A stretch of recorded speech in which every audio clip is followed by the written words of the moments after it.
வணக்கம். காலை நேர பிரதான செய்திகளின் ஊடாக நர்மதா சிறில். முதலில் தலைப்பு செய்திகள். பாதாள உலக ஆட்சிக்கு முடிவு கட்டப்படும். சிறுவர்களுக்கான தண்டனை சட்ட திருத்தத்தை எதிர்த்து ஆர்ப்பாட்டம். வெளிநாட்டு பண அனுப்பல் வீதம் அதிகரிப்பு. கமாசுக்கு காலக்கெடு விதித்த இற்றம் அளிப்பதாக மிரட்டல். இனி விரிவான செய்திகள்.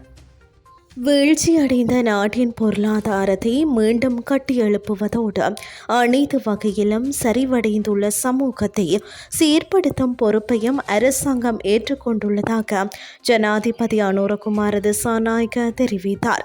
போதைப்பொருள் கடத்தல் மற்றும் துப்பாக்கி வன்முறையால் சமூகத்தை பாரிய அழிவுக்கு இட்டு சென்ற பாதாள ஆட்சியை முடிவுக்கு கொண்டுவர அரசாங்கம் எடுத்த நடவடிக்கைகளை ஒருபோதும் மாற்றியமைக்கப் போவதில்லை என்றும் ஜனாதிபதி அனுரகுமார திசாநாயக்க வலியுறுத்தினார். நாட்டில் போதைப்பொருள் அச்சுறுத்தலை ஒழிப்பதற்கான தேசிய செயற்பாட்டை ஆரம்பிப்பதே அரசாங்கத்தின் நோக்கம் என்றும் ஜனாதிபதி சுட்டிக்காட்டினார். வீழ்ச்சியடைந்த பொருளாதாரத்தை எமக்கு மீண்டும் கட்டியெழுப்ப முடியும். ஆனால் ஒரு சமூகம் பெரும் அழிவை சந்திக்கும் போதும் அந்த சமூகத்தை மீண்டும் கட்டியெழுப்புவது கடினம் என ஜனாதிபதி அனுரகுமார திசாநாயக்க தெரிவித்துள்ளார்.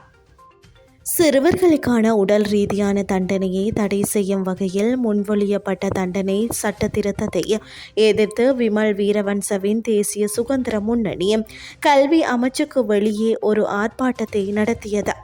இதன்போது ஆசிரியர்கள், பெற்றோர்கள் மற்றும் தொழிற்சங்க பிரதிநிதிகள் உட்பட ஆர்ப்பாட்டத்தில் ஈடுபட்டவர்கள் சட்டத்தை கண்டித்தும் சட்டம் இயற்றுபவர்கள் அதற்கு ஆதரவாக வாக்களிக்க வேண்டாம் என்றும் எச்சரித்தும் பதாகைகளை ஏந்தி சென்றனர். இந்த சட்டத்தின் மூலம் அரசாங்கம் பாடசாலை ஒழுக்கத்தை குறை மதிப்பிற்கு உட்படுத்துகிறது என்று ஆர்ப்பாட்டக்காரர்கள் குற்றம் சாட்டினர். அத்துடன் இந்த திருத்தம் சிறுவர்களை ஒழுங்குபடுத்துவதற்காக பெற்றோர்களையும் ஆசிரியர்களையும் சிறைக்கு அனுப்பும் என அவர்கள் குற்றம் சுமத்துகின்றனர். இந்த நிலையில் குறித்த திருத்தம் விவாதத்தில் மாத்திரமே உள்ளதாக நீதியமைச்சர் கர்சன நாணயக்காரர் தெரிவித்துள்ளார்.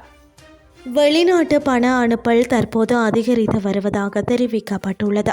இலங்கை மத்திய வங்கி வெளியிட்டுள்ள அறிக்கைக்கு ஆகஸ்ட் மாதத்தில் வெளிநாட்டு தொழிலாளர்களிடமிருந்து அனுப்பப்பட்ட பணம் 681 மில்லியன் டாலர்களாக பதிவாகியுள்ளது.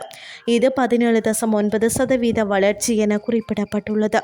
கடந்த ஆண்டு ஆகஸ்ட் மாதத்தில் வெளிநாட்டு தொழிலாளர்களிடமிருந்து பெறப்பட்ட பணத்தின் மொத்த பெறுமதி 577 மில்லியன் டாலர்கள் எனவும் இலங்கை மத்திய வங்கி தெரிவித்துள்ளது. இனி வெளிநாட்டு செய்திகள். கமாஸ் அமைப்பினருக்கு அமெரிக்க ஜனாதிபதி டொனால்ட் ட்ரம்ப் எச்சரிக்கை விடுத்துள்ளார். எதிர்வரும் 5ஆம் தேதி வாஷிங்டன் நேரப்படி மாலை 6 மணிக்குள் கமாஸ் அமைப்பு சமாதான உடன்பாட்டுக்கு வர வேண்டும் என ட்ரம்ப் வலியுறுத்தியுள்ளார். அந்த காலக்கெடுவுக்குள் கமாஸ் அமைப்பு சமாதானமான உடன்பாட்டுக்கு வர வேண்டும் எனவும் கால அவகாசத்தை மீறும் பட்சத்தில் கமாஸை அழித்து மத்திய கிழக்கில் எப்படியாவது அமைதியை நிலைநாட்டுவேன் என்று ட்ரம்ப் எச்சரித்துள்ளார். இத்துடன் செய்திகள் யாவும் நிறைவடைகின்றது. அடுத்த இரவு 8:30 எதிர்பாருங்கள். நன்றி.